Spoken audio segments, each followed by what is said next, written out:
Hey, what's up, everybody? It's your girl JoJo, and I'm here with the review for Ready to Love Season 2. This is episode 7. I hope you guys are doing good today.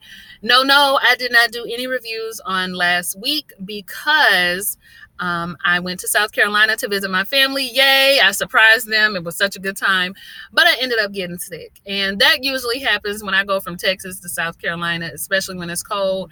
I get sick. So I got sick, and I tried to do videos on Wednesday for the Oval Sisters. I'm still kind of getting over it. Every time I would try to talk, my voice would go out, so I just gave myself time to rest. And now I am back this weekend doing videos. It's Side Hustle Sunday, but the side hustle has gone very bad today, so I'm a little bit concerned, but I know that God will supply all of my needs. Okay, Shondo. So I'm trying not to worry about it. And I just decided to do my video and move forward with my Sunday. Y'all just keep me in your thoughts and prayers. It's a whole lot going on. It's Mercury retrograde. I have lost yet another retainer. I always misplace one around this time, but I think now this one is for real gone. My gap is opening back up. I put in an order for another one, you guys. I'm concerned. I do not want to get braces again. I can't afford it. So y'all keep me in your thoughts, please. It's going to be all right. Okay. Let's move on. So anyway, this episode is going to center around the fellas meeting the friends of the women that they are interested in. So let's start out with Ashima and Darren, which I do feel the two of them have a very strong connection. The only people that I think comes next to them is Tandy and Mario, which I'll get to them in a minute. So Ashima and Darren meet up. The friends are there. And Ashima's friends are pretty cool. It's one guy and I think two women. One of them is actually her manager, the woman is. And they have a pretty easygoing conversation. They just want to know how Darren is. They want to know how his next relationship with Ashima is going to be different than his marriage and what he was in previously. Is he interested in getting married again? How does he feel about her work schedule? She is a comedian. Is that something that you're going to be able to handle? These are all conversations that Darren and Ashima probably have already had. So he's answering questions with ease. They love the fact that Darren puts a smile on her face, that Darren knows that she, F with the Pinot. But I want to know, how is it that Darren and Ashima act as if they have never had a conversation about these animals? So when he mentions his dogs, Ashima makes a face and her friends start laughing. And I'm just like, now I know dog lovers are not shy about mentioning their animals. That's one of the first things that they mention when they meet you. So she had to know that he has dogs. And she wants to know, are the dogs in the bed? Well, yes, Darren says, sometimes my dogs do get in the bed. And he kind of looking at her like, what's the problem? And she just like, well, it ain't really no problem, because once I get in the bed, they ain't going to be in the bed, because the dogs can't do what I can do, which is true, girl. Okay, that is true. But it's still a conversation that's going to need to be had if you are indeed not a dog lover. And I know there are situations where you're not a dog lover and you can kind of really grow to, I wouldn't say love, but really, really like dogs and really be comfortable with things that you thought you wouldn't be comfortable with. But if you are like dead set, like me, there's no getting me to become a dog lover. People have tried and failed. It's not going to happen. My roommate had a dog. I was cool with it because it was her dog, but I still had boundaries even with him. I didn't turn into a lover of animals because he was around. But I don't know. It could possibly work, but they would have to have a conversation about it. Darren is kind of looking at her like, my dog ain't going nowhere. What do you guys think, you dog lovers out there? How do you feel? It's not my thing. And I'm not even like a OCD clean type of person, but there's just something about washing every day that I like, and I require that to get into my bed and to sleep on my couches and to be up in my linens. That is a requirement. And I know dogs don't do as much as we do in a given day, but you're going outside and inside and pooping, and it's just not for me. Okay, I'll just say that. It's just not for me, and I'm going to leave it at that. But that's y'all's fur babies. I know y'all love them. They not kids, though. I know y'all be calling them kids, but according to the law, they are property. They are not children. You cannot equate them the same, but I know that you guys love them, and I respect that. I respect that. I like the heart that animal lovers have. So it's cool. But what do y'all think about that? Then we move on. Let's go ahead and talk about Kari and Alexis. I'm still sticking to what I said 2 weeks ago. I don't believe that Alexis is that interested in Kari. I think that Alexis likes his maturity level, but I also believe that Alexis wants to make sure she is a final contender on the show. She does not want to get eliminated. I believe she's physically more interested in London. I believe that she feels like she is more... when it comes to potential, she is more connected with London than Kari. However, if she can get the same type of promises of the future from London that she can get from Kari, she gets from Kari, I think she'll have no problem paying Kari no attention. But right now, she has to see where London's head is at when it comes to forward movement and the future and all of that. But Kari is way more interested in Alexis than she is in him. She waits until the very last minute to tell her friends that there's a significant age difference. I think it's 18 to 20 years. Kari comes in with his graphic shirt on. Y'all know he loves a graphic tee. He comes in with a graphic tee on, and he is, you got to remember that Kari's an old school player from the Himalayas. Okay, so when he is talking to the friends, he's talking to them in a manner in which they're not used to, because this is from a different era. This is a different type of game. This is very natural. It flows. You don't even know what's being ran on you. That is what Kari is giving them. And I was laughing because I was just like, child, they don't even know what this is right now. Y'all better, them older men will put it on you now. Not that I know, because anyway, but I'm not saying I'm not open to it. I'm just saying, you know what? Never mind. We ain't talk about me. We talk about Alexis. So they are talking to him and asking him questions about his intentions with Alexis. What does he want to do as far as the future? How does he feel about her work and the type of woman that she is? And he's fine with the type of woman that she is. She's very mature. Okay, I wouldn't be here if she wasn't, because I'm not into little girls. I'm into grown women. And the friends are just like, okay, you get points. I like what you're talking. He is interested in having children. One friend was just like, okay, well, what about more than one? Okay, because y'all know what they're trying to say. You are older. She wants to have kids. What if she wants to have more than one child? You're already at a certain age. You have a grown son. But Kari says that your legacy, and then he going to look at the young man, okay, because Alexis has a male friend there. He going to look at the young man and be like, this could be some, I could school you on this. This could be a lesson for you. I was just like, see, no. This is why I couldn't take one of my friends dating no older men, because you're not finna be, don't be coming, you're not our father. Okay, so we coming over here trying to think you about to teach all of us a lesson. And he tells him that your legacy is one of the most important things you can leave. I was a single father, which I respect. I love Kari for that. And that was one of the best things I ever done, because I know that when I'm dead and gone, my legacy will be here for years and years and years. And that's true, as long as you're teaching your children something that is legacy bound. If you just out here raising children and not teaching them nothing, not teaching them about family, not teaching them about values, you just having kids. There's a difference between having a legacy and having children, but that's another video for another day. But I do believe that Kari has probably left a legacy in his child, and he doesn't mind doing that again. He wants to do it again. And so Alexis is excited about that, because she does want a family. But the homeboy was just like, okay, let me ask you, you're 51. My dad is 54.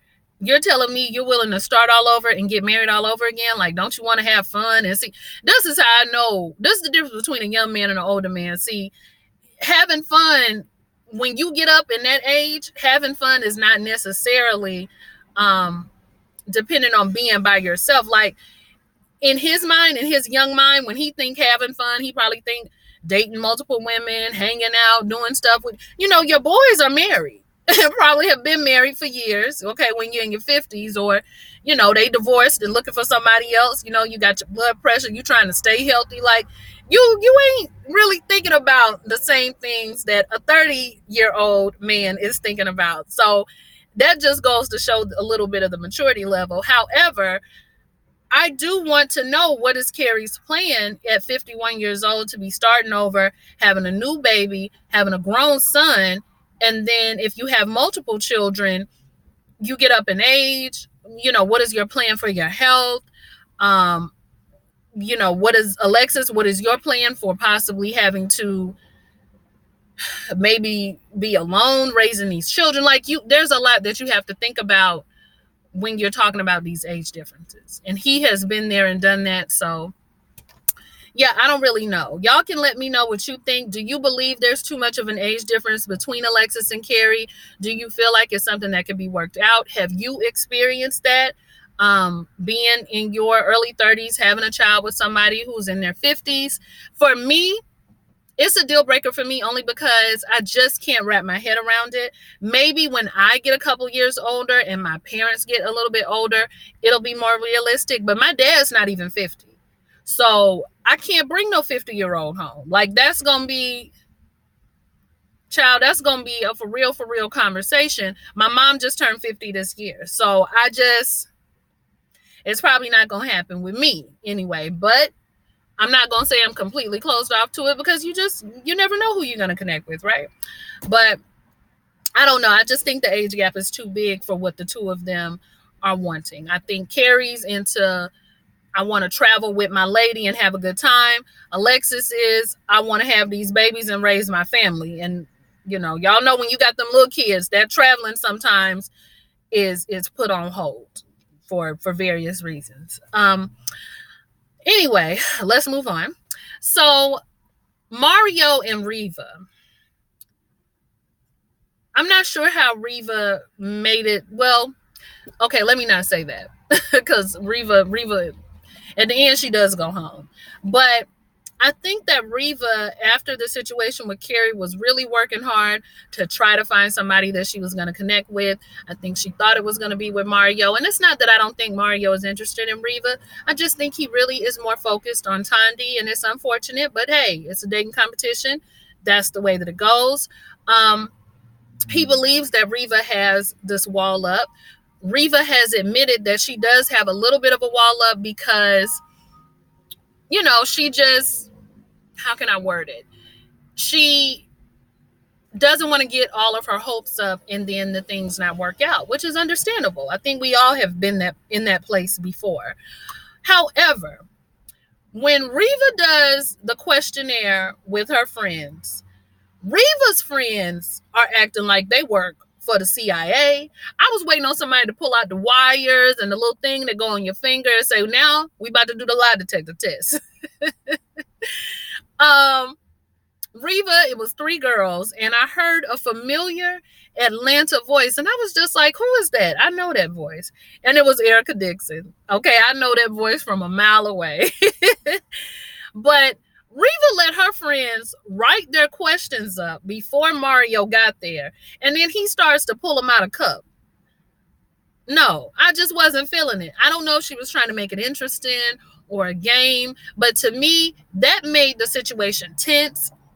It made the situation less than organic. I just wasn't feeling the way that her and her friends handled it. Then when they were asking Mario questions, all the questions to me stemmed around what was going on with him and Tandy. So how do you feel about the other woman? Or how do you expect Reva to feel? Well, don't you think she wouldn't have a wall up if you wasn't interested in other people? I'd have a wall up too if you was messing around with somebody else. And I'm just like, it's a dating competition. And I was waiting on Reva to say, well, it's not really like that. It's a dating competition. She didn't say nothing. And Mario was doing his best to answer all of the questions the way that he needed to answer them. But I don't know. That whole setup to me was weird. It made it look like they were beating up on Mario, although some of them did have valid questions. What's going to be different for you in this next situation? Is there anybody you like more? Is there a deal breaker between the two of them? What I don't like about the guys sometimes is that I think that they know the answers to these questions. Like, they know what is making them like one woman more than they like the other, but they don't outright say it. And if y'all remember Alex from last season when he was torn in between the two, I really liked that he told, I think her name was Tiffany, that you're just not fun. Like, you don't know how to have fun and loosen up. And that's what I see in her that I don't see in you. And I wish Mario would just say, with Reva, she does have a wall up, but I wish he would expound on more. Like, with Reva, it's just hard to relax with her, or I feel like she doesn't really like me, or it doesn't really flow naturally with us. I don't know. Maybe am I asking for too much? I might be. But either way, I don't see it for Mario and Reva, and I don't like the way that her friends were doing the questions. I don't like the way she set that up. Mario and Tandy's date with her friends, out of all the friend groups, I believe that Tandy's friends did the best. They were, outside of Ashima, they were the best friend group to have, because Tandy's friends focused less on the connection that he had with other people, and they focused on why their girl was the best for him. You get what I'm saying? Instead of focusing on, well, why you like this other girl and why you doing this and you don't need to be doing that. Don't worry about the other woman. Worry about what's standing in front of you, and that's my girl. And my girl is the best because my girl is smart. My girl is attractive. My girl looks good on your arm. My girl is fun. My girl, you know what I'm saying? They were big up in their girl, and I like that. And they were still asking him questions and still trying to get an understanding of what he might have going on the other side. But they understood it was a competition. I think they had a good understanding of that. One of her friends was Hattie from Tyler Perry, so y'all know I was pumped. I love a play. I love church plays. And I think that their date went very well. And I think that Mario and Tandy, I feel like the connection is stronger with the two of them. Moving on. Oh, child, you know what? It's not Reva that has to leave at the end.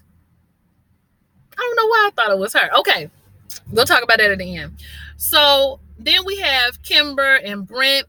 That date was cringeworthy. It was hard to watch. I don't know who Kimber's homegirl is, but while I understood what she was saying, and I do agree that Brent is a very, well, let's just take this slow. Let's just see where this goes. Let's just go with the flow. Let me tell you something. Ladies out there, if you're young, or if you're in your 30s, that's fine too. Listen to me when I tell you. Anytime somebody is hitting you with the, let's go with the flow, let's see where this goes, let's just talk to each other right now, I don't really know about being exclusive, they don't want you like that. Continue to date other people. All right? And Brent is giving a whole lot of that. I don't believe that Brent is ready for a relationship. Brent always wants to talk about the process and taking things slow. And it's very interesting to me that they get him to talk to Reva about opening up when he's not open himself. I don't know why Brent believes that he's opened up or that he's any different. He's just as dry can be. He is like a chicken breast left too long in the oven. And I don't understand why he's still there. Yes, I do, because he's cute. But other than that, his personality is lacking. So anyway, that date was hard to watch because Brent keeps talking about taking stuff slow, and Kimber's friends want to know why he can't pick it up. Why can't you court her exclusively? Well, my husband, and see, this is when I had to sit her friend on the shelf because this ain't your husband. We don't care what your husband did. We're not talking about your relationship. That's one thing. I love my friends. I love my girls. I would be proud for anybody to meet my girls. But my girls know, do not insert your own situation into what we talking about here, because we not you and your husband, Nicole. I think that was her name. Well, my husband knew after 8 months. Okay, that's your husband. That's what y'all got going on. This is a dating competition. We doing stuff totally different over here. But yeah, that was hard to watch. He's not interested in Kimber. Kimber is actually the one that ends up going home in the end. And they get Mario to tell her. She was salty about it a little bit, but Kimber understands that she kind of played the game a little bit wrong, put all of her eggs in one basket when it came to Jimmy, and then she tried to kind of feel her way out of that, and it just didn't go as planned. London and Alexis just really wants to know where she stands with London. London is very good at navigating the questions. You're still in the running. I like you. Don't worry about what I got going on over here. He tells Divine the same type of thing. Don't worry about Alexis. You already know where you stand. Where do they stand, London? Where do they stand? Because at this point, we don't even know. I think he is more interested in Divine, but just like with Kari and Alexis, there's more potential with Alexis if he wants to have children, if he wants to raise a family. The potential is with the younger woman, just like with Alexis, the potential is with the younger man. Your mating experience. Divine don't want no more kids. If Divine want any, does she have children? I don't know. But yeah. So he's feeling Divine more. He likes her more, but potential wise, I think he probably would go with Alexis. Divine's friends are cool too. They also are focused on the other woman and what the other woman has going on. They don't need to be focused on that. Just talk about your girl. And they do. And Divine even lets London know, maybe since you are indecisive about what you want, maybe it's time for me to take some of my eggs out this basket and see what else is out there. And so London is looking at her like, do your thing. But he kind of looked disappointed, but kind of looked like, is she really going to do it? And Alexis is already doing that. So Divine girl, go ahead and jump on you're a little late, but you could try to go ahead and jump on the train. It's probably going to get you eliminated though, like it did Kimber. So in the end, who I think has the strongest connection is Ashima and Darren and Tandy and Mario. Kimber slid into the direct messages of London and said something along the lines of, we would make cute babies. London airs that out. And ultimately, that's what gets Kimber eliminated because they feel like she's running game.